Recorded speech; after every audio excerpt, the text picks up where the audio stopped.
June 6, 1944, 5 a.m. The world was held in a fragile, suffocating silence. Perched atop the rugged cliffs of the Normandy coast sat the Crisbecq battery, a formidable complex of reinforced concrete and steel known to the German High Command as Marine Küstenbatterie Markuf.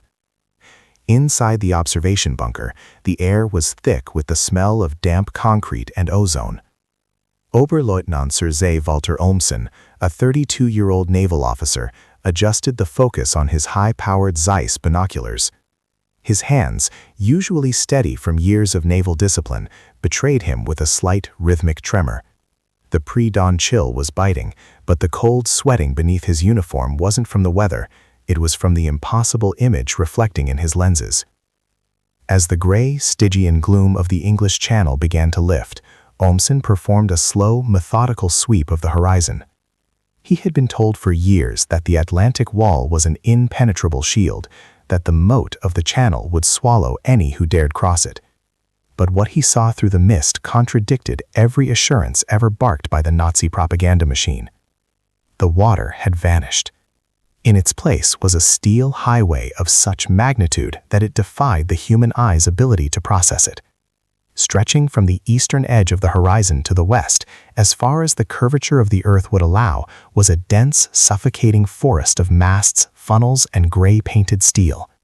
It was an endless, dark silhouette of approaching doom, a mechanical carpet laid out upon the waves. The Armada of the Apocalypse. This was the physical manifestation of Operation Neptune, and the statistics were as staggering as the sight itself. Moving toward Ohmsen were 6,939 vessels, a number that represented the combined industrial output of a world mobilized for total war. 1,213 warships, ranging from nimble destroyers to gargantuan, bristling battleships. 4,126 landing craft, specialized machines built for the sole purpose of vomiting an army onto the sand. 736 ancillary vessels and 864 merchant ships packed to the bulkheads with the fuel, food, and bullets required to dismantle a Reich. Manning this Leviathan were 195,000 naval personnel from 8 different nations, all driven by a singular, inexorable purpose. To Ohmsen, it didn't look like a fleet. It looked like a shifting of the Earth's crust. It was the industrial avalanche beginning its final descent. The first shots of the longest day. At 5:52 a.m., the silence of the battery was shattered. The field telephone buzzed with a frantic urgency, the order to open fire. Ohmsen looked at his crew, men who had been told they were the masters of the coast, and saw the same pale realization on their faces. At 5:55 a.m., the battery's 3 210mm Skoda cannons, masterpieces of Czech engineering seized by the Wehrmacht, roared into life. The muzzle flashes momentarily blinded the observers, and the ground groaned under the recoil. The massive shells arced into the sky, tracing an invisible path toward the giants of the sea. But as Ohmsen watched the splashes in the distance, a sickening feeling settled in his gut. His shells were like drops of water being thrown against an approaching tsunami. The Crisbecq battery was now in a direct duel with the titans of the U.S. Navy. Ohmsen's guns traded blows with the heavy cruisers USS Tuscaloosa and USS Quincy, and the veteran battleship USS Nevada, a ship the Germans thought had been destroyed at Pearl Harbor, now returned from the dead to exact vengeance on the Axis. A hollow victory. At 6:30 a.m., the battery scored a direct hit. The USS Corey, a sophisticated Gleaves-class destroyer, was struck amidships. Ohmsen watched through his rangefinder as the vessel groaned, broke her back, and began her descent into the cold Atlantic depths. She would become the only U.S. destroyer lost to coastal fire on D-Day. In any other battle, in any other war, sinking a frontline destroyer would have been a cause for celebration. But as Ohmsen looked back through his eyes-glass, his heart sank. The USS Corey was disappearing beneath the waves, but there were thousands more behind her. For every ship he could hit, 100 more moved forward, unbothered and relentless. The mathematics of defeat. In that moment, the 32-year-old officer realized the terrifying truth that his superiors in Berlin refused to acknowledge. This wasn't just an invasion, it was an industrial demonstration. The Nazi propaganda had spent years mocking American decadence and industrial weakness, claiming the United States was a nation of shopkeepers and jazz players who couldn't build a real war machine. Now the lie was dead. Through his rangefinder, Ohmsen saw the truth. The Americans hadn't just brought an army, they had brought their factories to the front line. The mathematics of defeat was sailing toward him at a steady, unstoppable 8 knots. The transformation of the war was complete. The German defenders were no longer fighting soldiers. They were fighting an industrial output that made their own bravery irrelevant. The end of the 1,000-year Reich was no longer a question of if, but a matter of minutes. While the Atlantic Wall was being systematically dismantled by naval fire, the brain of the German military machine, the High Command, remained trapped in a state of ossified denial. Behind the concrete walls of various headquarters, a nightmare was unfolding, not of fire and steel, but of confusion and a terminal lack of imagination. The German leadership, once the masters of the Blitzkrieg, found themselves paralyzed by a strategic vacuum that would decide the fate of the war within hours. The Midnight Chaos, Speidel and the Airborne. At the headquarters of Army Group B in La Roche-Guyon, nestled 50 miles from the coast, Lieutenant General Hans Speidel sat in a room filled with the frantic clicking of Enigma machines and the ringing of field telephones. Since 1:20 a.m., reports had been flooding in, each more disturbing than the last. Massive waves of Douglas C-47 Skytrains were vomiting thousands of paratroopers into the dark, flooded marshes of the Cotentin Peninsula. The 82nd and 101st Airborne Divisions, 13,000 elite soldiers, were dropping from the clouds. Yet Speidel and his staff hesitated. Was this the main event or a clever Allied ruse? For hours, the German command structure agonized over the movement of reserves. They were blinded by their own expectations, unable to fathom that the Allies would launch a landing in such treacherous weather. The Desert Fox's absenteeism. Perhaps the most biting irony of June 6th was the location of the man tasked with defending France. Field Marshal Erwin Rommel, the legendary Desert Fox, was not at the front. He was over 500 miles away in Herrlingen, Germany. The man who had spent months obsessed with every mine and tank trap on the coast had chosen this moment to celebrate his wife Lucy's birthday, even carrying a pair of handmade shoes for her in his luggage. Rommel had been convinced by his own meteorological experts that the storms surging through the English Channel made an invasion impossible. He believed he had a window of at least 2 weeks of safety. His absence created a leadership catastrophe.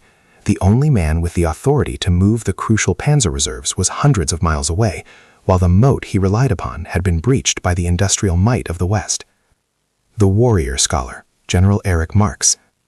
Amidst this sea of indecision, only one man seemed to see through the fog of war. General to Artillery Erich Marx, commander of the 84th Corps in St. Lo, was a veteran who had left a leg on the blood-soaked soil of the Eastern Front. Marx was a man of cold, tactical instinct, honed to a razor's edge by years of combat. Celebrating his 53rd birthday in the early hours of June 6th, Marx was the first to realize that the tactical razor's edge had already shifted. He understood that the paratroop drops were not a diversion, but the opening notes of a symphony. However, even a commander as brilliant as Marx was a prisoner of his own experience. He had fought the Soviet Union's steamroller of men, but he could not conceive of the industrial avalanche now roaring toward the beaches. He expected a battle of maneuvers. He was about to face a battle of factories. The math of scarcity versus the math of abundance. The ultimate failure of the German High Command lay in their arithmetic of war. Vice Admiral Friedrich Ruge, Rommel's naval advisor and a man born into a naval dynasty, had spent months pleading for a transformation of the coastal defenses. He had watched the Luftwaffe disappear and the German Navy, the Kriegsmarine, shrink to a shadow of its former self. Ruge later captured the essence of the German defeat in a single, devastating sentence in his memoirs. "We were preparing to fight the last war. They were bringing the next one." The German High Command had calculated their defenses based on their own experience of scarcity. They looked at their own dwindling oil reserves, their exhausted factories, and their limited shipping, and they projected those same limitations onto their enemy.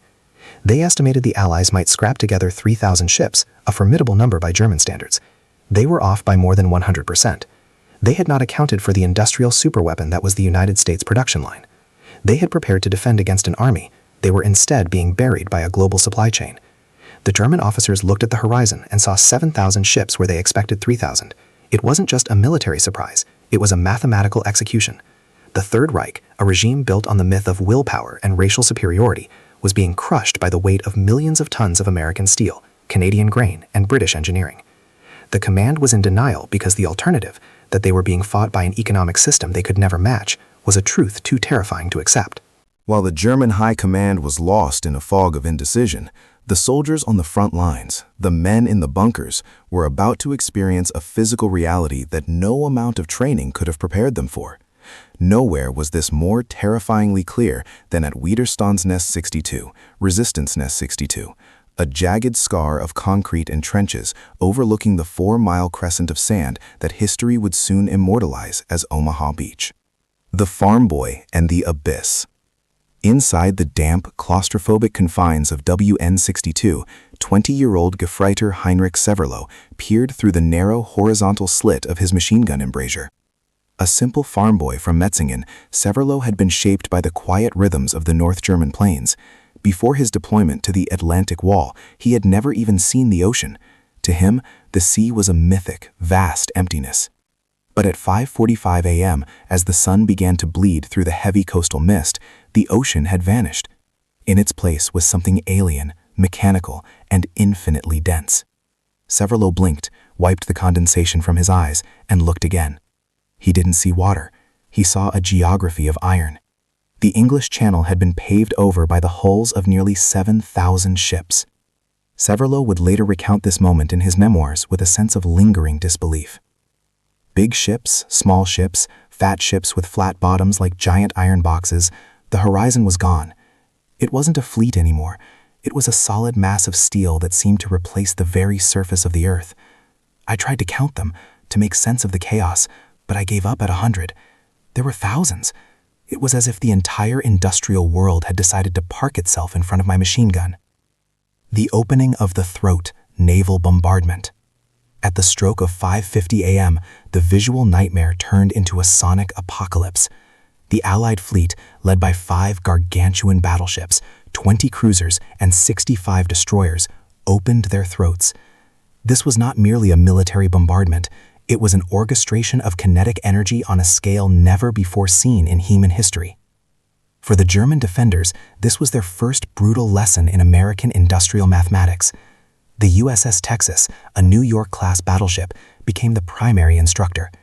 From her massive 14-inch guns, she began unleashing a rhythmic, terrifying sequence of fire. In the first 60 minutes alone, the Texas fired 255 rounds. To understand the scale of this industrial avalanche, one must look at the weight of the steel. Each 14-inch shell weighed 1,400 pounds. In a single hour, this one ship delivered 178 tons of high explosives onto the German coastal positions. For perspective, that single hour of fire from one ship represented more explosive power than many German artillery regiments possessed in their entire strategic ammunition reserves for the month. The weight of a world at war. The USS Texas was not alone. Beside her, the USS Arkansas, the USS Nevada, and the British Titans HMS Warspite and HMS Ramillies were performing a symphony of destruction. By the time the 1st American infantrymen of the 1st and 29th Divisions began the agonizing crawl toward the sand at 6:30 a.m., the Allied naval forces had already hurled approximately 130,000 tons of explosive ordnance at the Atlantic Wall. This was the avalanche in its literal form. The sheer volume of material meant that even near misses were lethal. The concussive force of the shells collapsed bunkers, buried men alive in their trenches, and shattered the eardrums of anyone within hundreds of yards. The Germans had spent 4 years pouring millions of tons of concrete into the Atlantic Wall, believing that thickness and density could stop any army. They had not accounted for an enemy that didn't just fire shells, but manufactured destruction at a rate that made the German defenses look like sandcastles. Fighting the factory. As the smoke from the bombardment rose, mingling with the sea mist to create a hellish, sulfurous atmosphere, the reality of the 20th century became clear to the officers of the Wehrmacht. General der Infanterie Günther Blumentritt, Chief of Staff to Commander-in-Chief West, would later provide the most chilling post-war assessment of this moment. He reflected on the reports coming from the beaches, reports of endless waves of ships, of a sky filled with 10,000 planes, and of a naval bombardment that never seemed to run out of shells. Blumentritt realized that the German army, once the most efficient fighting machine on the planet, had met its match not in a better soldier, but in a better assembly line. We had spent our lives studying the art of war, the psychology of the soldier, and the tactics of the maneuver, Blumentritt noted. We had prepared to fight a military force of men and steel, but on that morning in Normandy, we found ourselves fighting something we couldn't defeat with courage alone. We were fighting factories. We were fighting the combined industrial output of a continent that had turned its every gear and piston toward our annihilation. The Steel Ocean was not just a fleet, it was the inventory of democracy, and it was currently being delivered, round by round, into the heart of Hitler's fortress Europe. If the German defenders thought the naval bombardment was the peak of the Allied onslaught, they were tragically mistaken. As the clock struck 6 a.m., the second dimension of the industrial nightmare manifested not from the sea, but from the heavens. The morning light was not brought by the sun, but was instead blotted out by an artificial eclipse. The sky over Normandy didn't just fill with aircraft, it was effectively claimed as Allied territory. The mathematics of an empty sky. For the German soldier huddled in his trench, the sight was demoralizing. Throughout the 1940 Blitzkrieg, the Luftwaffe had been the terror of Europe, a symbol of Nazi technical and tactical brilliance. But by June 6, 1944, that legend had been reduced to a ghost. The statistics of the day reveal a disparity that looks less like a war and more like a mathematical liquidation. Across the entirety of France, the Luftwaffe, once boasting thousands of frontline fighters, could muster only 300 operational aircraft. On D-Day, these few survivors managed a desperate 319 sorties. In contrast, the Allied air forces, fueled by the inexhaustible assembly lines of Detroit, Seattle, and the English Midlands, launched a staggering 14,674 sorties in a single 24-hour period. The ratio was 46-1. For every German cross in the sky, there were nearly 50 Allied stars. This was the end state of the Allied oil campaign and the war of attrition. The Luftwaffe wasn't just short on planes, it was short on fuel, short on trained pilots, and short on hope. The air was so thick with Spitfires, Thunderbolts, Mustangs, and Tempests that German ground crews later joked that if they saw a plane, it was Allied. If they saw no planes, the Luftwaffe was grounded. The Black Abbot and the Final Strafe. Amidst this total aerial vacuum, one of the most famous and arguably most futile incidents in aviation history occurred. Major Joseph Pips Priller, the commander of Jagdgeschwader 26 and a legendary ace with over 100 victories, received the order to intervene. Priller, a man known for his bluntness, famously shouted into his telephone, "This is the end. There are thousands of them out there." Nevertheless, Priller and his faithful wingman, Heinz Wodarczyk, climbed into their Focke-Wulf 190s. They were the only two German pilots to make a significant appearance over the invasion beaches that morning. Screaming low over the dunes of Sword Beach at 100 feet, they opened fire, strafing the British units landing below. It was a cinematic moment of defiance, but it was strategically meaningless. After a single pass, they were forced to dive for the clouds, pursued by dozens of Allied fighters. It was a pathetic display of impotence, not a failure of Priller's courage, but a failure of a regime that had been outproduced, out-engineered, and outthought by a superpower that turned aircraft production into a standardized commodity. The industrial execution. The sky over Normandy was the ultimate evidence of a war being won on the factory floor. While Germany's aircraft production was fragmented by Allied bombing and hampered by a lack of raw materials, the United States was hitting its stride. In 1944, the United States produced over 96,000 aircraft.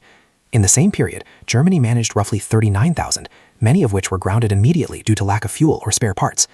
This was the industrial complex that Lieutenant General Fritz Bayerlein would later lament. The Allies weren't just flying missions, they were operating a high-speed, high-altitude conveyor belt. They used cab rank tactics, where fighter bombers circled the battlefield like taxis, waiting for a radio call to drop thousands of pounds of ordnance on any German tank that dared to move in daylight. The psychological ruin. For the German infantrymen, the sound of an airplane engine no longer brought the comfort of protection, it brought the certainty of death. The skyfalls meant that the German army was effectively blinded and pinned to the earth. They could not move reinforcements, they could not retreat in order, and they could not hide. The Allied air supremacy was so absolute that General Dwight D. Eisenhower famously told his son, John, as they looked at the massive stacks of supplies on the beach, "If I didn't have air supremacy, I wouldn't be here." For the German defenders, the empty Luftwaffe hangars were the final proof that the war was already lost, not on the beaches of France, but in the factories across the Atlantic. For several harrowing hours on the morning of June 6th, it appeared as though the impossible might happen, that the Atlantic Wall might actually hold. While the other 4 invasion beaches saw varying degrees of success, Omaha Beach became a slaughterhouse that threatened to derail the entire Allied crusade. Here, the geography of the bluffs and the tenacity of the defenders created a devil's garden of steel and fire. The Butcher of Omaha. The German 352nd Infantry Division, a battle-hardened unit, occupied the high ground. From their reinforced concrete resistance nests, they looked down upon the American 1st and 29th Infantry Divisions with predatory clarity. Heinrich Severloh, the young farm boy at Strong Point WN-62, was no longer counting ships. He was feeding belts of ammunition into his MG-42. The MG-42, known as Hitler's buzzsaw for its terrifying 1,200 rounds per minute firing rate, became the primary instrument of the morning's carnage. From his vantage point, Severloh fired over 12,000 rounds. He watched through the heat haze of his glowing barrel as the tide literally turned red. American soldiers, weighed down by 80 pounds of gear, were mowed down the moment the ramps of their Higgins boats dropped. Bodies floated in the surf like driftwood. By 8 a.m., the beach was a graveyard of stalled tanks and dying men. To the German observers, it looked like the invasion was failing. The suicidal charge of the tin cans. But the German defenders had fundamentally misunderstood the nature of the enemy they were facing. They expected the Americans to retreat in the face of such losses. Instead, they witnessed a moment of tactical desperation transformed into industrial triumph. At approximately 8 a.m., observing the stalemate from the sea, the commanders of the Allied destroyer fleet took a gamble that was, by all traditional naval doctrine, suicidal. Small, lightly armored destroyers, the tin cans of the fleet, began to break formation. Without orders from higher command, ships like the USS McCook, USS Frankfurt, USS Carmack, and USS Doyle turned their bows towards the shore.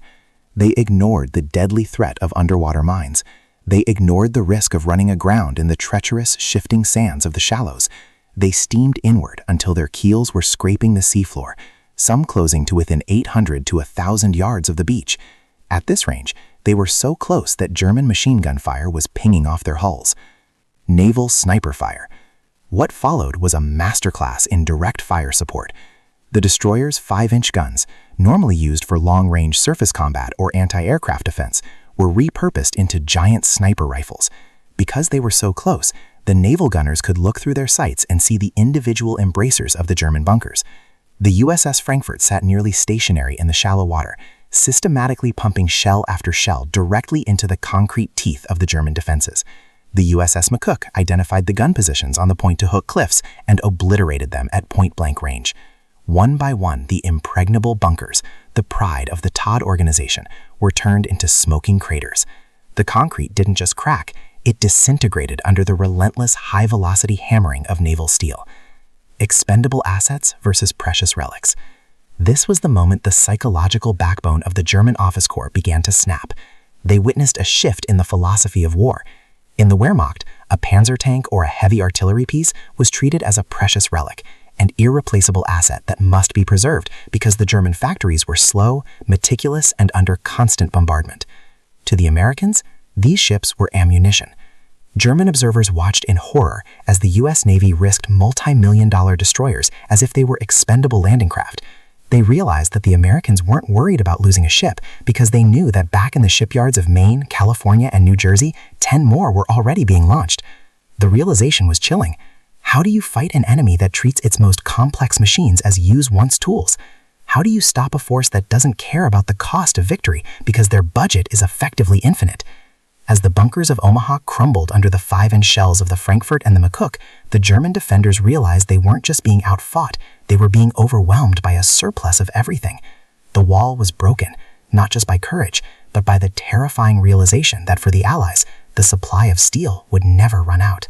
As the smoke cleared from the initial coastal bombardment, the German defenders who remained realized that the invasion had transitioned into something even more terrifying, a high-speed, industrialized logistical pipeline. The English Channel was no longer a battlefield, it had become an assembly line, a relentless conveyor belt that was depositing a world's worth of machinery onto the soil of France. The mechanical invasion. The variety of specialized vessels that began hitting the beaches stunned the German observers. Leading the charge were the LSTs, landing ship tanks, massive 328-foot-long behemoths that looked like ocean-going warehouses. These fat ships, as Heinrich Severloh had called them, would beach themselves, swing open their massive bow doors, and disgorge entire companies of 30-ton Sherman tanks directly onto the sand, ready for combat within seconds. Alongside them were the LCTs, landing craft tank, and the bizarre but brilliant Duckwa amphibious trucks.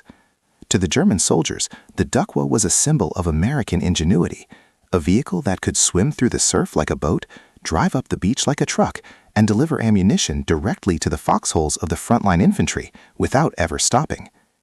By the time the sun began to set on June 6th, this mechanical conveyor belt had landed approximately 156,000 Allied troops, a force that already exceeded the entire German 7th Army defending the region. The paralysis of the panzers.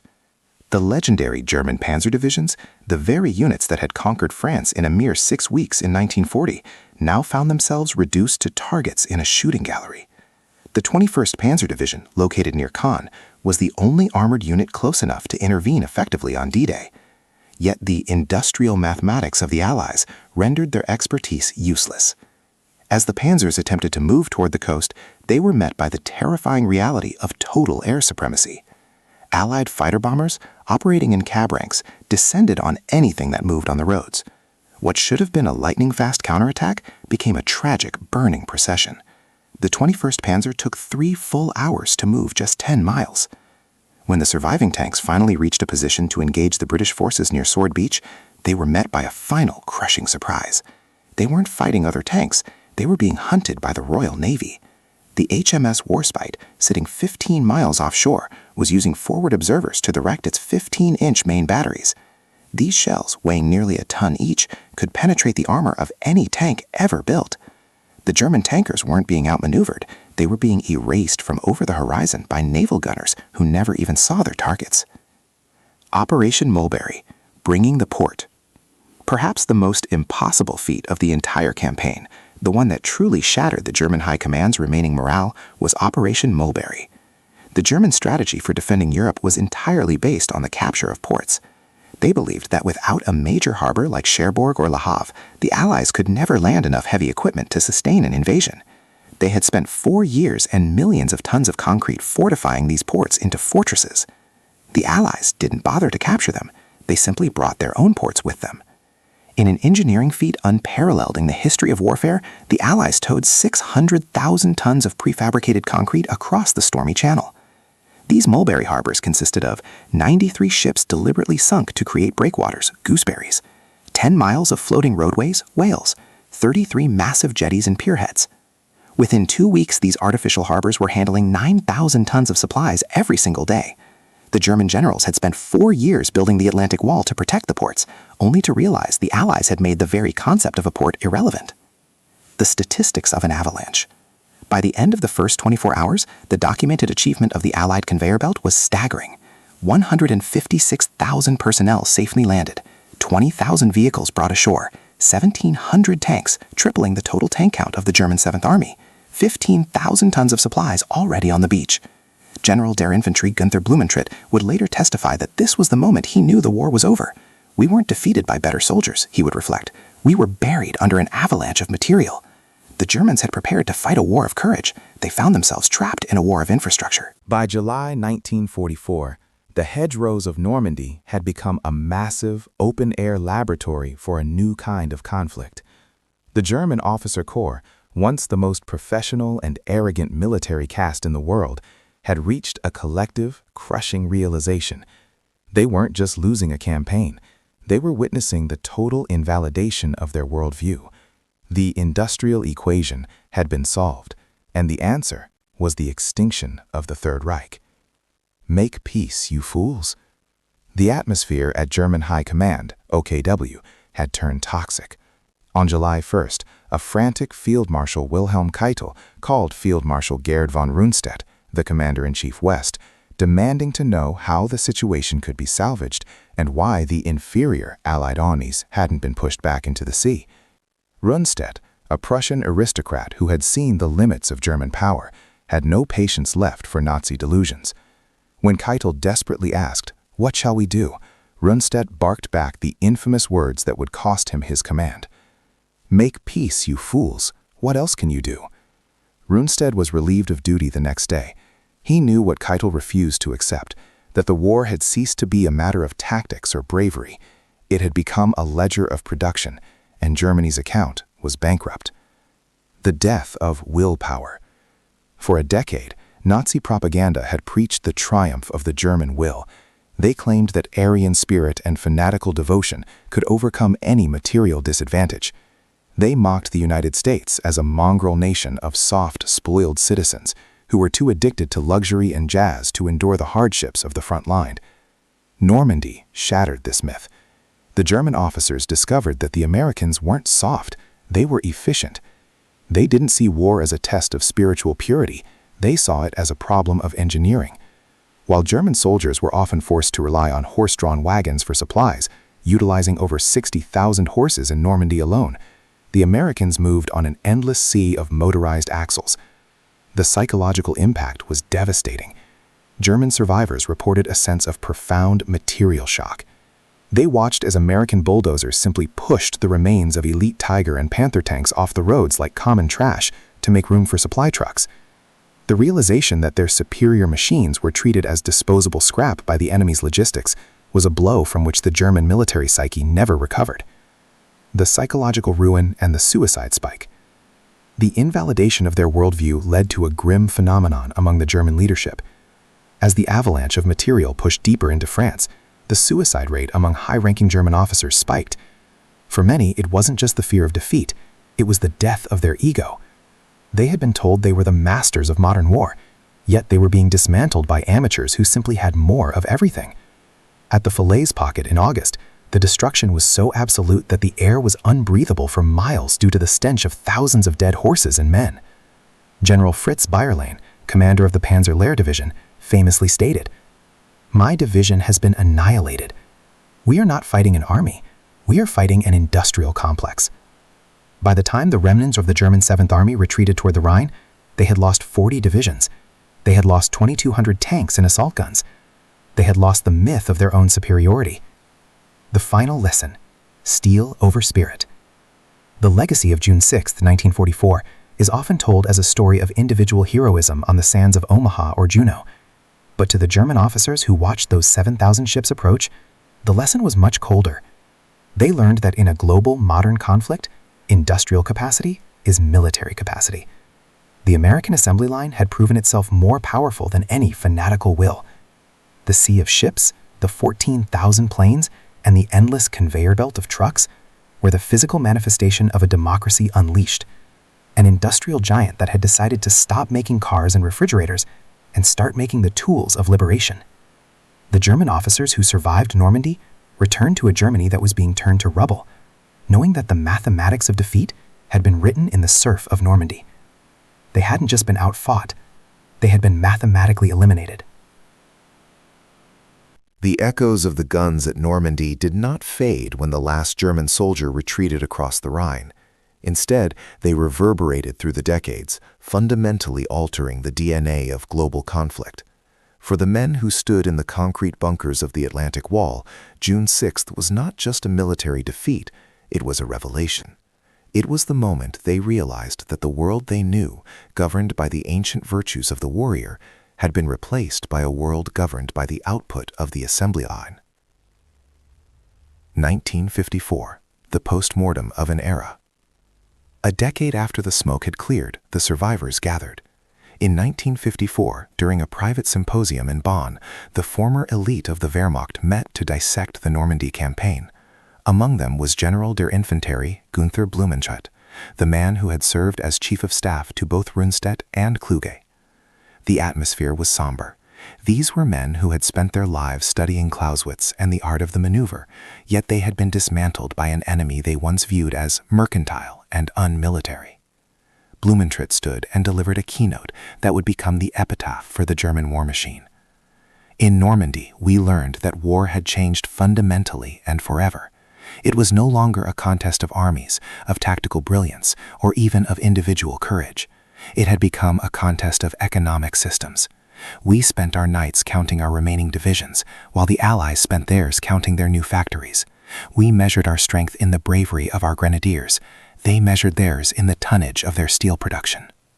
Blumentritt's realization was the final nail in the coffin of Prussian military tradition. The industrial avalanche had proven that in the 20th century, the greatest general was not the one with the best plan, but the one with the most trucks. 1984, the ghost at the observation post. 30 years after that symposium and 40 years after the invasion, the personal reality of this shift came full circle. On June 6, 1984, a 73-year-old Walter Ohmsen returned to the Crisbecq battery. The concrete was now weathered and overgrown with seagrass.